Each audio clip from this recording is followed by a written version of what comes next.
Hey Pro Shop professionals, Alex Hoskins here with you, and welcome to the 5th and final week of our 2020 Fall Seminar Series. We'll test this program out with a couple different ball testers. We'll see how accurately it can identify and recommend a good converted layout that does not utilize a balance hole. First up, we have Matt Martin here. Now Matt's going to fall into our stroker category of player. We can see his PAP there, 4.5 over, 3/16 up. Ball speed about 17.5 miles an hour.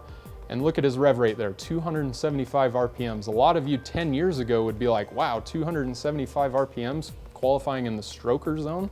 Well, it's amazing how much more rev rate there is in today's game with two-handers and just the overall power taking over today's game.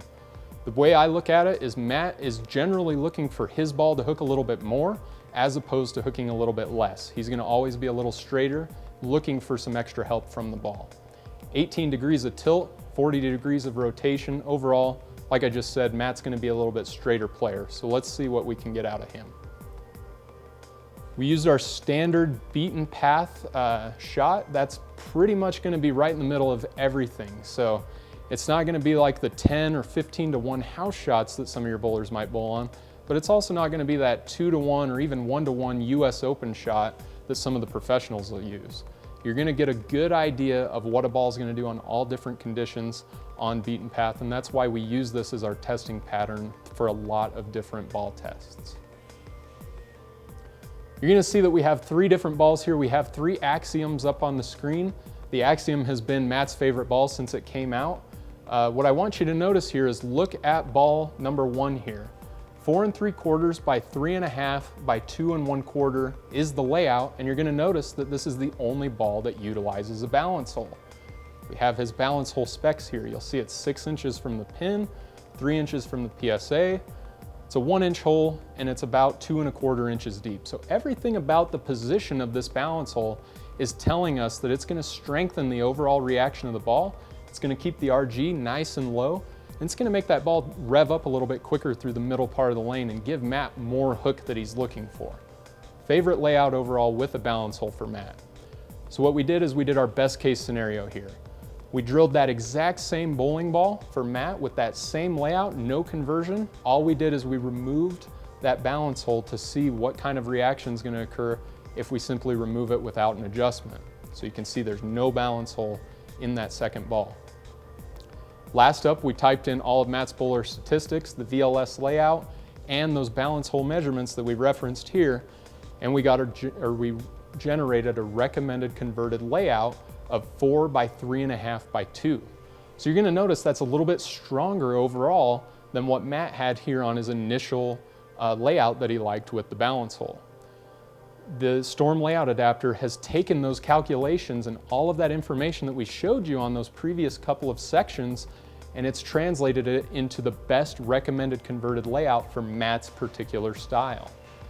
So we've oiled the lanes here with beaten path. We have ball A, we have ball B, and we have ball C. Now again, ball A is going to be our gold standard that we're comparing these other 2 balls against. Let's see how that gold standard ball rolls down the lane. Take note of where it goes by the arrows, about what it gets to at the end of the pattern, and as it goes through the pins. We can see he's about 2nd arrow, out to about 7, and he's pretty high flush overall at the pins. Let's take a look at the line here. You can see pretty close, 2nd arrow, out to about 7, pretty high flush on the pins. 41-foot breakpoint distance, 16.62 is really good, high flush. You can see that was 10 in the pit. And 4.2 for the entry angle is going to be a good amount of entry angle for Matt, considering his rev rate and how much straighter that he feels like he needs to go. Next up, we're going to see what Matt's 4 3/4 by 3.5 by 2 1/4 layout does without the balance hole. So remember, exact same layout, we just decided to exclude the balance hole to see how much effect that balance hole actually had on the dynamics and the reaction of the bowling ball.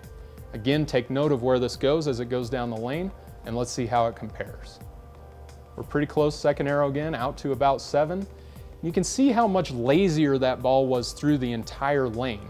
Watch this green line. It's extremely close through the front part of the lane, and you can see once we get about halfway, 3/4 of the way down the lane, you can see there's just not enough instability in that ball to create the same ball motion as what was on that original gold standard red line there. This should make sense because that balance hole was in a position to strengthen the overall reaction for Matt. We can see that it went a couple feet further down the lane. We lost about 2 boards of total hook. Now, a lot of you might be looking at that and say, wow, 2 boards, just a couple inches. You can see how that's the difference from being high flush to literally almost leaving a bucket. So big difference out of the 2 boards there. Take a look at entry angle. We lost about a half a degree of entry angle overall. All of that is adding up to a less desirable ball reaction for Matt overall. So let's go to our final ball here. Again, a little bit stronger layout. This is our recommended converted layout. Let's take note of where these go as they go down the lane. We can see he's hit about 10 again there. He gets to about that same spot, but look at how much more responsive that ball was as it went down the lane. We follow the blue line here. Take a look at how much more closely it mirrors that original red line, the gold standard with the balance hole. What we really want to see through the front part of the lane here is it look like there's just one continuous line there. If there's any spread down lane, that gives us a good idea of the difference in ball reaction as it's going. So we can see through the front part of the lane, these were very high quality shots, and we can see how much closer the blue line replicated the red line as opposed to the green line. Take a look at the breakpoint distance. We can see we've returned very close to what the original one was. 16.63 is almost the exact same on the entry position as well.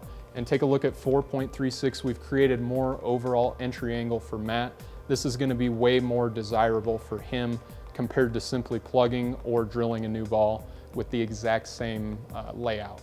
You can see how well the Storm Layout Adapter used the calculations for his particular style to get that blue line much closer to that red line. Now that we've proven how well this program works, last thing you need to know is where to download the Storm Layout Adapter. If we go to stormbowling.com, we go under that same brand and marketing tab that we found the VLS 2.0.